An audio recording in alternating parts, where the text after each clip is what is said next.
नमस्कार विद्यार्थी मित्रांनो, स्वागत आहे आपलं माझ्या फोटॉन कॉमर्स अकॅडमीमध्ये। मार्च महिन्यानंतर जेव्हापासून लॉकडाऊन लागला त्यानंतर आज मला तरी वाटते की माझ्या क्लासचा हा पहिला लेक्चर आहे आणि हा जो नवीन बदल आपण केलेला आहे ऑनलाईन क्लासचा, जेणेकरून आपल्या सर्व क्लासमधील विद्यार्थ्यांना त्याचा बेनिफिट होईल। विशेष म्हटलं म्हणजे वेळेचा बेनिफिट की क्लासच्या वेळेमध्ये इतर कामं तुमचे सुटून जायचे, कोणाला काही वैयक्तिक कामे राहायचे, कोणाचा जॉब राहायचा, कोणाचं काही राहायचं, तर त्यामुळे आपल्याला एक अडचण यायची की ह्या वेळेमध्येच मला क्लासही करायचा आहे, मला माझं कामही करायचं आहे। तर ह्या अडचणी लक्षामध्ये घेऊन आपण आपला हा क्लास ऑनलाईन सुरू केला आणि हे जे रेकॉर्डेड लेक्चर आहे, या रेकॉर्डेड लेक्चरच्या माध्यमातून आपल्याला आपल्या सोयीनुसार गूगल क्लासरूमवरती हे लेक्चर अवेलेबल राहते, जेणेकरून आपण आपल्या सोयीनुसार यांना पाहू शकतात। आणि त्याचसोबत ज्या काही क्लासच्या स्टडी मटेरियल राहणार आहे, PPTs राहणार आहे, PDF राहणार आहे, त्या क्लासरूमवरती तुम्हाला तिथं अवेलेबल राहतील। चलूया, आता आपण आज पाहणार आहे आपला जो विषय आहे कॉस्ट अकाउंटिंग। या कॉस्ट अकाउंटिंगचा सर्वात आधी आपण आपला सिलेबस पाहणार आहे। ठीक आहे, सिलेबसमध्ये आपल्याला काय काय दिलेलं आहे, सिलेबसमध्ये कॉस्ट अकाउंटिंगमध्ये आपल्याला काय काय दिलेलं आहे त्याचा पूर्ण एकदा आढावा आपण घेऊया। सर्वात आधी आता इथं BCom 3rd year semester 5th आणि इथं आहे आपला विषयाचं नाव कॉस्ट अकाउंटिंग आणि विद्यापीठाने त्याचे काही 2 ऑब्जेक्ट ठरवून दिलेले आहे। हे बेसिक कॉन्सेप्ट क्लिअरिंग करता त्यांनी ऑब्जेक्ट ठरवले आहे आणि त्यानुसारच आपला जो सिलेबस आहे हा सिलेबस इथं प्रिपेअर केलेला आहे। हे तुम्ही आपली जी PPT आपली जी PDF राहणार आहे त्या PDFमध्ये सर्व माहिती तुम्हाला इथं मिळून जाईल। आता सर्वात आधी इथं पहा, आपल्याला हा जो विषय आहे हा विषय किती मार्काचा सांगितला आहे त्यांनी, हा विषय आहे 80 मार्काचा त्यांनी हा विषय सांगितला आहे। पण एक गोष्ट लक्षामध्ये घ्यावी लागेल आपल्याला, कोरोना काळामुळे आपले जे एक्झाम होते आधी ऑफलाईन व्हायचे आणि ऑफलाईन एक्झाममध्ये प्रॅक्टिकल प्रॉब्लेम राहायचे आणि जास्त करून आपण युनिट ज्या वेळेस राहायचा तर एक थेरीचा क्वेश्चन, एक ऑर किंवा प्रॅक्टिकलचे 2 प्रॉब्लेम राहत वेगवेगळ्या टॉपिकवरती। पण आता ऑब्जेक्टिव्ह टाईपमध्ये कॉन्सेप्ट क्वेश्चन्स तुम्हाला येतात, तर त्याकरता आपल्याला थेरीवरती थोडा जास्त प्रमाणामध्ये भर द्यायचा आहे। एक्झाम तर होणारच, पण एक्झाम ऑनलाईन पद्धतीने होते, ऑफलाईन पद्धतीने होते, MCQ पॅटर्नने होते की प्रॅक्टिकल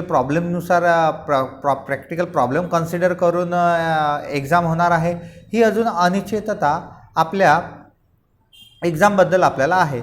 आणि माझं तरी एक ओपिनियन आहे की जे काही ऑब्जेक्टिव्ह क्वेश्चन आहे त्याकरता थेरी चांगल्या पद्धतीने प्रिपेअर असणे आवश्यक आहे। आणि या ऑनलाईन लेक्चरच्या माध्यमातूनच आपण पहिला जो युनिट आहे तुमचा हा पूर्ण थेरीवरती आहे आणि त्या थेरीवरती आपण काय करणार आहे, जास्त प्रमाणामध्ये भर देणार आहे।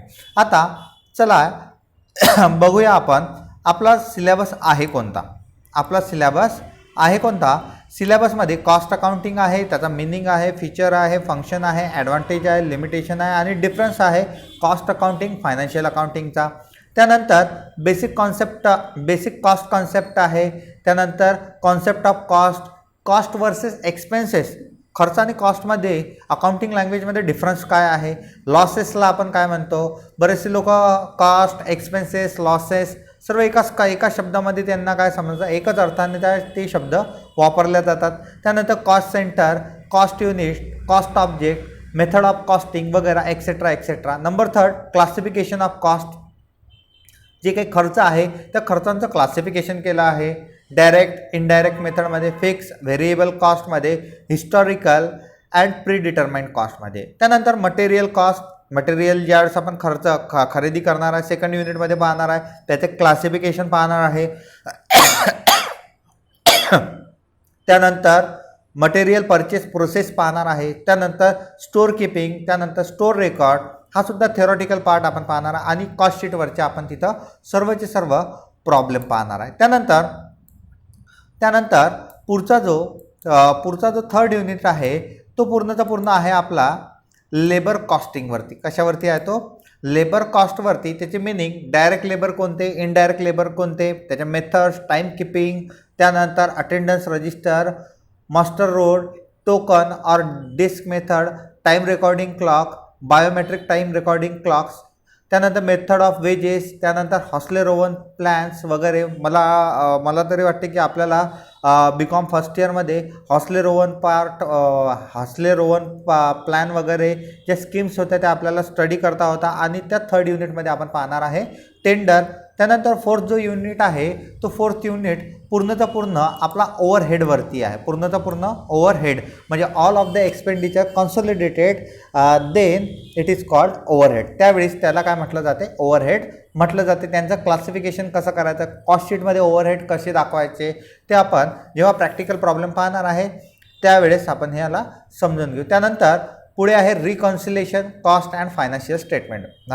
BCom फर्स्ट इयरमध्ये आपल्याला रिकन्सिलेशन स्टेटमेंट किंवा बँक रिकन्सिलेशन होता. बँक रिकन्सिलेशनमध्ये आपण काय करायचो, आपलं जे कॉस्ट स्टेटमेंट, आपलं जे पासबुक आहे त्याला आपण फायनान्शियल अकाउंटशी काय करायचं, रिकन्साईल करायचं. इथंच आपल्याला कॉस्ट शीटची फायनान्शियल अकाउंट काय करायचं आहे, रिकन्साईल करायचं आहे. तर त्याच्या मेथड, त्याच्यानंतर त्याचे व्हेरिएशन्स, त्यावरती प्रॉब्लेम वगैरे आपण एक्सेट्रा 5व्या युनिटमध्ये पाहू. त्यानंतर चौथ्या युनिटमध्ये पाहणार आहे. आणि 5व्या युनिटमध्ये प्रोसेस अकाउंटमध्ये first process, second process, third process, refinery, ज्या काही प्रोडक्ट आपले बनतात ते कोणकोणत्या प्रोसेसमधून जातात, तिथं कन्झप्शन किती होते, बाय प्रॉडक्ट किती तयार होतात, हे सर्व आपण याच्यामध्ये शिकणार आहे 5व्या युनिटमध्ये. आणि यासोबत आपल्याला यावर्षी थेरॉटिकल पार्टसुद्धा सोडायचा नाही आहे. का? कारण की ऑब्जेक्टिव्ह टाईप जर एक्झाम या सेमिस्टरमध्ये झाली तर त्याचा आपल्याला भरपूर प्रमाणात फायदा होणार आहे. त्यानंतर आता पुढे पाहणार आहे आपण. पुढे आहे आपल्याला दिलेला कॉस्टिंग. कॉस्टिंग मीन्स काय, कॉस्टिंग मीन्स काय, कॉस्ट म्हणजे काय, what is mean by cost, cost असते काय. मग आता सर्वात आधी इथे काय दिलं आहे पाहणार आहे आपण. System of computing cost of production or of running a business by allocating expenditure to the various stages of a production or to a different operation of a firm. साधा सरळ त्यामध्ये त्यांनी सांगितलेलं आहे की कॉस्टिंग मीन्स काय आहे, cost of production compute करणे म्हणजे कॉस्टिंग होय. कॉस्ट ऑफ प्रोडक्शन कम्प्यूट करणे म्हणजे कॉस्टिंग. आणि वेगवेगळ्या स्टेजेसवरती कॉस्ट ऑफ प्रोडक्शन घेताना ज्यावेळी आपण प्रोडक्शन घेतो आणि वेगवेगळ्या स्टेजेसवरती आपल्याला त्या प्रोडक्शनमध्ये येणारा खर्च हा माहीत करणे म्हणजेच काय राहणार आहे, ते कॉस्टिंग राहणार आहे. लक्षात आलं. कॉस्ट ऑफ प्रोडक्शन माहीत करून घेणे म्हणजे कॉस्टिंग. आणि वेगवेगळ्या स्टेजेसवरती एक प्रोडक्शन आहे ते वेगवेगळ्या डिफरंट स्टेजेसमधून जाणार आहे आणि त्या स्टेजेसवरती प्रत्येक स्टेजवरती किती कॉस्ट येणार आहे, किती खर्च आपल्याला येत आहे ते माहीत करून घेणे म्हणजे कॉस्टिंग होय. आता पुढे पहा. पुढे काय दिलं आहे त्याने, costing, cost account and cost accountancy. आता प्रश्न पडला असेल की कॉस्ट मीन्स काय, कॉस्टिंग मीन्स काय, कॉस्ट अकाउंटिंग काय आणि कॉस्ट अकाउंटन्सी मीन्स काय. कॉस्ट मीन्स प्रोडक्शनपासून ते डिस्ट्रीब्युशनपर्यंत जो काही खर्च विचारामध्ये घेतला जातो तो कॉस्ट, तो काय राहणार आहे आपला कॉस्ट. त्यानंतर आपण पाहणार आहे इथं कॉस्ट झाला. त्यानंतर आपण पाहणार आहे कॉस्टिंग. इथं का पाहिला आपण कॉस्ट. आता पाहणार आहे आपण इथं कॉस्टिंग. कॉस्टिंग मीन्स काय, प्रोडक्शनपासून डिस्ट्रीब्युशनपर्यंत कोणकोणते खर्च कोणत्या पद्धतीने झाले, कसे झाले ते खर्च ओळखणे, त्या खर्च ओळखण्याची टेक्निक्स मीन्स काय राहणार आहे ते कॉस्टिंग. त्याला काय म्हणू आपण कॉस्टिंग. म्हणजे प्रोडक्शनपासून ते डिस्ट्रीब्युशनपर्यंत जे काही तुमचे खर्च होणार आहे ते खर्च ओळखण्याची टेक्निक मीन्स कॉस्टिंग. एवढं ध्यानामध्ये ठेवायचं. कॉस्ट आणि कॉस्टिंगमधला फरक लक्षात आला. आता कॉस्ट अकाउंटिंग, जे खर्च झाले त्याला एक सिस्टमॅटिक वेने बुक्स ऑफ अकाउंटमध्ये मेंटेन करणे म्हणजे कॉस्ट अकाउंटिंग. म्हणजेच त्याला काय म्हणू कॉस्ट अकाउंटिंग आणि कॉस्ट अकाउंटन्सी मीन्स काय आहे, या सर्वांचा विचार करून डेफिनेट अकाउंट फायनलाइज करणे म्हणजे त्याला काय म्हणू आपण, कॉस्ट अकाउंटन्सी. एवढं लक्षामध्ये ठेवायचं. बाकी पूर्णचं पूर्ण ज्या वेळेस तुम्ही हा पॅराग्राफ रीड करणार, त्याचं स्टडी मटेरियल PDF मी आपल्या गुगल क्लासरूममध्ये देणारच आहे. ज्यावेळेस तुम्ही हा पूर्ण पॅरा रीड करणार त्यावेळेस पूर्णचे पूर्ण कॉन्सेप्ट जे मी सांगितले ते त्या पॅरामध्ये दिलेले आहे आणि ते तुमच्या एकदम योग्यरित्या लक्षामध्ये येतीलच. पुढे पाहणार आपण फायनान्शियल अकाउंटिंग. पुढे का पाहणार आहे, फायनान्शियल अकाउंटिंग. आता इथं फायनान्शियल अकाउंटिंगची गरज का पडली, कॉस्ट अकाउंटिंग समजण्याच्या आधी फायनान्शियल अकाउंटिंग समजणे हे महत्त्वाचे आहे. आता इथं स्पष्ट आपल्याला सांगितलेलं आहे, पहा, the financial accounting is the field of accounting concerned with the summary, analysis and reporting of financial transaction pertaining to a business. This involves the preparation of financial statement available for a public consumption, stakeholders, suppliers, bank, employee, government agency, business owner and the other stakeholder पहा इथं काय म्हटलं आहे, and all the other stakeholder are example of people interested in receiving such information for decision making. Financial accounting आपण का करतो, आपल्याला जो डाटा आहे तो डाटा ॲनालाइज करावा लागतो. त्याच्यावरती जे काही स्टॅक होल्डर राहणार आहे, जे काही मॅनेजमेंट राहणार आहे, त्या मॅनेजमेंटला डिसिजन कोणत्या पद्धतीने घ्यायचे, कसे घ्यायचे हे माहिती करून घेण्याकरता आपण फायनान्शियल अकाउंटिंग करतो. फायनान्शियल अकाउंटिंगचा मेन ऑब्जेक्ट प्रॉफिट किती कंपनीला झाला आहे तो माहीत करणे, फॉर्मला प्रॉफिट किती झाला आहे, कंपनी ग्रोथ होत आहे का, कंपनीचा ग्रोथ रेट किती आहे, हे सर्वच्या सर्व गोष्टी माहीत करून घेणे याकरता आपण काय करतो, इथं फायनान्शियल अकाउंटिंग करतो. पण मग why we need cost account, why we need cost account, cost अकाउंटची आपल्याला गरज का पडली, कॉस्ट अकाउंटची आपल्याला गरज का पडली. There are some question who answer are not found in a financial account. पण काही प्रश्न असे आहे की ते प्रश्न आपल्याला फायनान्शियल अकाउंटिंगमध्ये सापडत नाही. ते प्रश्न आपल्याला फायनान्शियल अकाउंटमध्ये सापडत नाही. मग कोणते प्रश्न आहे ते, मग ते प्रश्न कोणते, ते प्रश्न आपण इथं पाहणार आहे की कोणते प्रश्न आपल्याला फायनान्शियल अकाउंटिंगमध्ये सापडत नाही. मग आता इथं पाहू आपण. सर्वात आधी आपल्याला इथं दिलं आहे, दिलेलं आहे, एक मिनिट पहा, इथं स्पष्ट सांगितलं आहे, if we purchase a material on 1 January 2018. आपण 1 जानेवारी 2018ला काही मटेरियल परचेस केलं. त्याची जर्नल एंट्रीज काय येणार आहे, obviously purchase account debit to cash, नगदीमध्ये घेतली असेल तर कॅश, बँकेतून पैसा गेला असेल तर बँक, त्यानंतर क्रेडिट ट्रान्झॅक्शन असेल तर to creditor being material purchase. या पद्धतीची आपण जर्नल एंट्रीज करणार आहे. पण फायनान्शियल अकाउंटमध्ये काय केलं जातं, फायनान्शियल अकाउंटमध्ये काही प्रश्न आपल्याला सापडतात. कोणकोणते प्रश्न फायनान्शियल अकाउंटिंगमध्ये सापडतात, व्हॉट, तुम्ही काय खरेदी केलं म्हणजे तुम्ही तिथं मटेरियल खरेदी केला आहे, तुम्ही काय खरेदी केलं आहे, मटेरियल खरेदी केला आहे. ठीक आहे, हा एक प्रश्न आपल्याला इथे सापडला. ज्यावेळेस आपण क्वेश्चन केलं व्हॉट, तुम्ही काय खरेदी केलं, मटेरियल खरेदी केलं.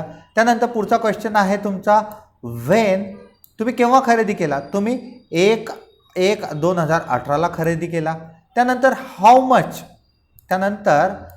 हाऊ मच, तुम्ही किती खरेदी केलं, तुम्ही ते प्रॉडक्ट 10,000चे असू शकता, 20,000चं मटेरियल असू शकते. आणि त्यानंतर फ्रॉम होम, कोणाकडून खरेदी केला, तुम्ही रामकडून केला, तुम्ही श्यामकडून केला. हे क्वेश्चन आपल्याला इथं काय होता फायनान्शियल अकाउंटिंगमध्ये सापडतात. हे प्रश्न आपल्याला कुठं सापडतात, फायनान्शियल अकाउंटिंगमध्ये आपल्याला हे सर्वचे सर्व प्रश्न सापडतात. आणि आपण त्याचा काय करतो, प्रयत्न करतो. त्याचा प्रयत्न आपण इथं फायनान्शियल अकाउंटिंगमध्ये करतो ही प्रश्न शोधण्याचा. आता इथं पहा, पुढच्या याच्यामध्ये काय म्हटलं आहे, पुढच्या याच्यामध्ये त्यांनी प्रश्न विचारला कोणता, पुढच्या याच्यामध्ये आता इथं कोणते प्रश्न आपण शोधणार, व्हाय, व्हॉट तर सापडला. आपण काय खरेदी केलं. कॉस्टमध्ये क्वेश्चन कोणकोणते विचारले जातात. व्हाय व्हाय व्हाय व्हाय. क्वेश्चन एकच कॉमन आहे, कोणता. व्हाय. फायनान्शियल अकाउंटिंगमध्ये मटेरियल केव्हा खरेदी केलं. मटेरियल व्हॉट मीन्स मटेरियल खरेदी केलं. काय खरेदी केलं. मटेरियल खरेदी केलं. व्हेन मीन्स केव्हा खरेदी केलं. 1/1/2018ला. हाऊ मच केवढ्याचा मटेरियल खरेदी केला. ऑन फॉर होम कोणाकडून खरेदी केलं.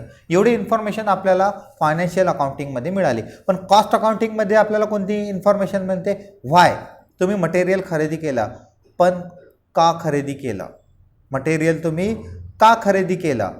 होऊ शकते ते मटेरियल त्यावेळेस आपल्याला गरज आहे प्रोडक्शन घेण्याकरता. त्या मटेरियलची क्वालिटी आपल्याला चांगली वाटली म्हणून आपण तेच मटेरियल खरेदी केलं. व्हेन केव्हा खरेदी केलं. व्हेन केव्हा खरेदी केलं. ते मटेरियल आपण 1/1/2018ला खरेदी केलं. मग तिथं व्हाय. 1/1/2018लाच तुम्ही ते मटेरियल का खरेदी केलं. तेव्हा मार्केटमध्ये त्या मटेरियलला डिमांड कमी होती आणि त्याच्या प्राईस लेस होत्या, त्याच्या प्राईस कमी होत्या. म्हणून 1/1/2018ला पूर्णची पूर्ण मार्केटची माहिती काढली आणि तेव्हाच मी ते मटेरियल काय केलं आहे, खरेदी केलं आहे. हाऊ मच ते मटेरियल किती खरेदी केलं. मी 10,000चा मटेरियल खरेदी केला. पण का 10,000चाच का खरेदी केला. कारण त्यावेळेस मार्केटमध्ये प्राईस कमी होत्या आणि माझ्या वेअरहाऊसची जी काही कॅपॅसिटी आहे, स्टोरिंग कॅपॅसिटी, ती 10,000 मटेरियल ठेवण्याचीच आहे. म्हणून मी ते माल त्यावेळी 10,000चाच खरेदी केला. पहा प्रश्न सापडत आहे. प्रश्न आपल्याला सापडत आहे. For home. From home. मग फ्रॉम होम ते कोणाकडून केलं. रामकडून. मग रामकडूनच का केलं. तुम्ही त्यावेळी एक कॉम्पिटिटर दुसरा श्यामसुद्धा होता. मग रामकडूनच ते मटेरियल का खरेदी केलं. मग आपल्याला तिथं कम्पेअरिंग समजेल की रामकडूनच त्यावेळी मटेरियलचे प्राईस आणि मटेरियलची जी क्वालिटी होती ती व्यवस्थित होती आणि त्यावेळी तो मला तिथं मार्जिन जी मार्जिन आहे टाईम पिरियड जी आहे पेमेंटचा, तो मला तिथं देत होता आणि मार्केट रेटपेक्षा मालसुद्धा त्याने मला कमी दिला. तर हे जे व्हायचे जे सर्व क्वेश्चन्स आहे ते कॉस्टिंगमध्ये मिळतात आणि फायनान्शियल अकाउंटिंगमध्ये व्हॉट, व्हेन, हाऊ मच और फॉर होम हे क्वेश्चन आपल्याला फायनान्शियल अकाउंटिंगमध्ये मिळतात. तर याकरता इथं कॉस्ट अकाउंटची आपल्याला इथं काय झाली आहे, गरज भासलेली आहे. मला तरी विद्यार्थी मित्रांनो नक्की वाटते की आपल्या क्लासमधील जे काही विद्यार्थी आहे त्यांना हा जो फायनान्शियल अकाउंट आणि कॉस्ट अकाउंटिंगमधला जो एक जनरलाइज कॉन्सेप्ट आहे, एक जो टेक्निकल कॉन्सेप्ट आहे, हा नक्कीच लक्षात आला असेल आपल्या.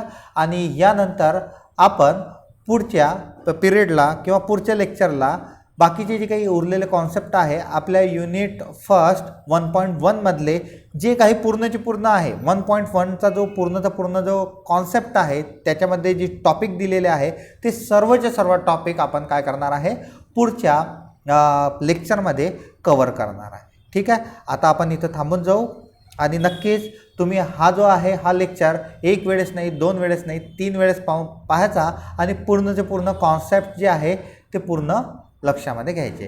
आता ज्या काही तुम्हाला अडचणी राहतील तर त्या तुम्ही मला कॉल करून सुद्धा विचारू शकता आणि किंवा आपल्या ग्रुपवरती मेसेज करून सुद्धा तुम्ही ती अडचणी स्पष्ट करू शकता. ठीक आहे.